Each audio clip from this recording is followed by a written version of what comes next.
इस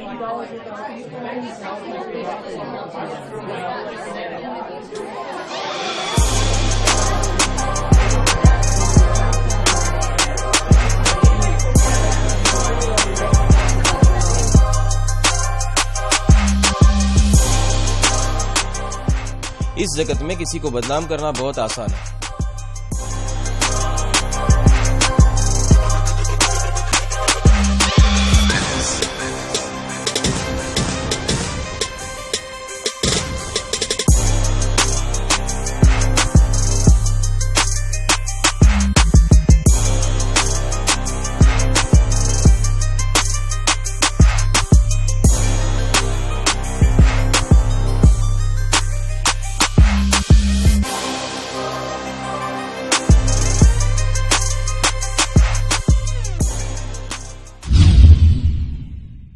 इस जगत में किसी को बदनाम करना बहुत आसान है, बहुत आसान है। आप सुनी सुनाई दो चार बातें लिख दो, किसी के ऊपर व्यंग भरे तीन चार वाक्य लिख दो, पब्लिश कर दो, बात खत्म। वो इंसान की जिंदगी खलास हो जाएगी।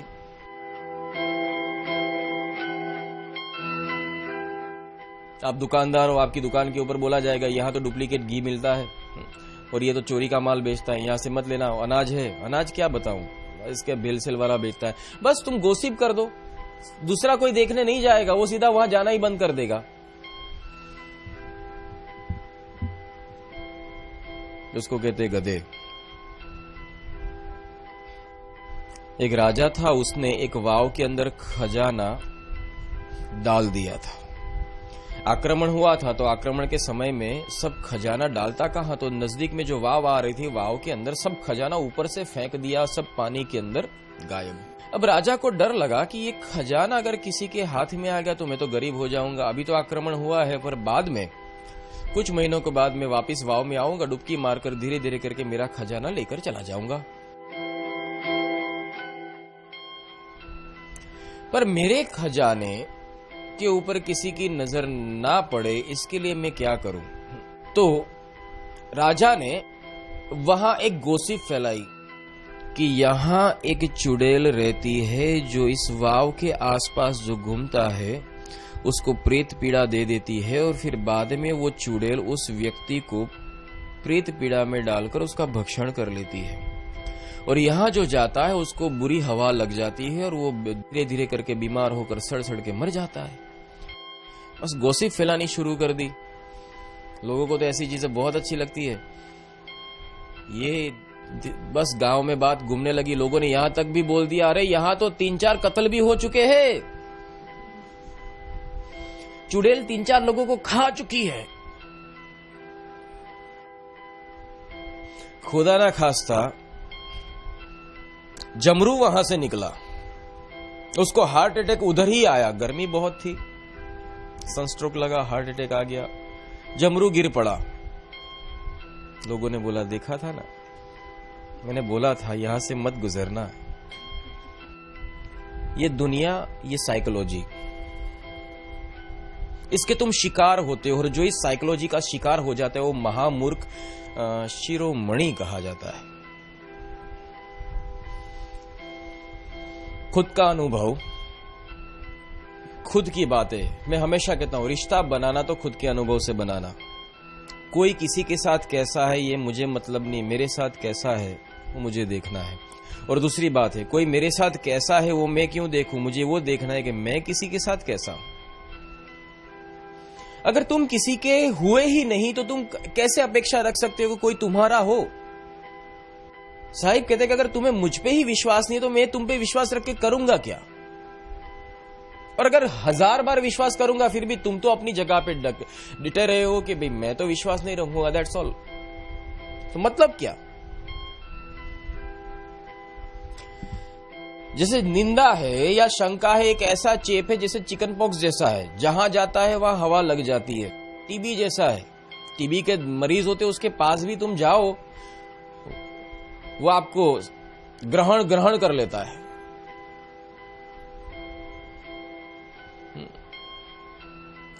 फिर खांसते रहना। ये ऐसा रोग है जो आपको इस कदर ग्रहण कर लेगा, इससे आप छूट नहीं सकते। क्योंकि ये जो रोग जो होता है, ये रोग लग जाने के बाद वो आपकी जान लेकर ही छोड़ता है।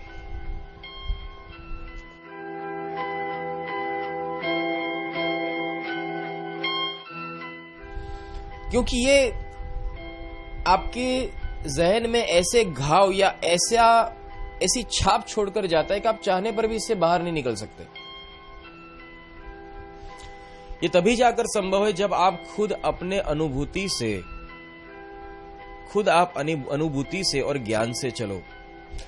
बड़े बड़े ज्ञानी, बड़े बड़े महारथी भी इसके अंदर इस शंका और निंदा के भोग बने। राजा रामचंद्र की हालत क्या हुई थी? कई मंथरा ने जो गेम खेली, रामचंद्र जी को वनवास हुआ, और यही रामचंद्र जी ने ये देखा कि हाँ, ये मेरे बारे में क्या निंदा हुई है, और रामचंद्र ये तो ज्येष्ठ पुत्र है, ये खा जाएगा राज्य, हम सबको बाहर निकाल देगा। देखो क्या क्या सोच होती है लोगों की। ये मंथरा मतलब मन क्या सोच कराता है। राम के बारे में मंथरा ने कैकेयी को जाकर कान भर दिए कि ये जिस दिन गद्दी पे आएगा तुम लोगों को घर से बाहर निकाल कर फेंक देगा, इसे संभालना, ये वो नहीं है जो तुम देख रहे हो। अरे राम मेरा बेटा है, बेटा। ऐसा मीठा भ्रम मत पालो रानी, तुम्हारा बेटा भरत है। भरत राम कौशल्या का बेटा है। क्यों? भरत भी तो हो सकते हैं ना युवराज, वो भी तो राजा दशरथ के पुत्र हैं। उन्हें ननिहाल से अभी तक क्यों नहीं बुलाया गया? क्या भरत की सहमति आवश्यक नहीं थी इस उत्सव के लिए? देख लेना तुम, महाराज तुम्हारे महल में झांकने तक नहीं आएंगे। कौशल्या को राजमाता का सम्मान मिलेगा तो महाराज उन्हीं के पास जाएंगे ना। क्या? मंत्रा? आज जो मंत्री तुम्हारे आगे पीछे डोलते हैं, कल सिर्फ कौशल्या के सामने सर झुकाएंगे। उफ, तो मैं क्या करूं मंत्रा? झूठ कहूं तो पाप लागे रानी, पर अभी भी कुछ नहीं भी। ये दिखता कुछ और है, अंदर कुछ और है। विनय विवेकी की बातें करता है पर अंदर से इसके अंदर विवेक नहीं है और तुमको कैद में डाल देगा। महाराज तुम्हें मनाने अवश्य आएंगे। यदि वो मनाने आ भी गए तो क्या कहूंगी उनसे? बस दो बातें। पहली ये कि वो भरत को युवराज बना दे, और दूसरी ये कि 14 बरस के लिए रामचंद्र को वन में भेज दे। इस अवस्था से जब रामचंद्र जी निकले फिर भी उनकी यही हालत हुई। जब सीता को वापस लंका से जीत के आए तो बोले, कैसे भले ही तुम सती हो पर मैं दुनिया का मुंह कैसे बंद करूं, इसीलिए तुम्हें अग्नि परीक्षा देनी पड़ेगी।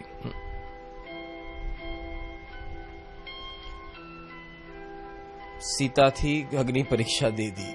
उस वक्त सोचो सीता के जहन में क्या बात आई होगी कि तुम तो ऐसे न थे। हो गया, क्या करे। अब जब अग्नि परीक्षा का सर्टिफिकेट मियां आप लेके आए हो तो फिर नगरजन बोलते तो क्यों उसकी बातें सुन ली। वापिस सगर्भा सीता को जंगल में छोड़ के आ गए। निंदा।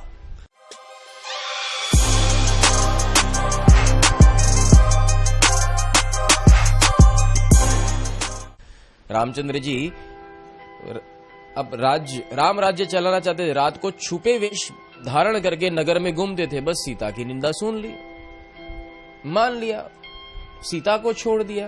अरे एक बार भी ना सोचा। खुद के साथ हादसा हुआ, भले हुआ, पर औरों के साथ वही हादसा करते हुए सोचा नहीं, करके दिखा दिया। ये रोग है, ये ऐसा रोग है रामबाण जैसा है। लगता है तो साला काम करके आता है, अच्छों की बैंड बजा देता है।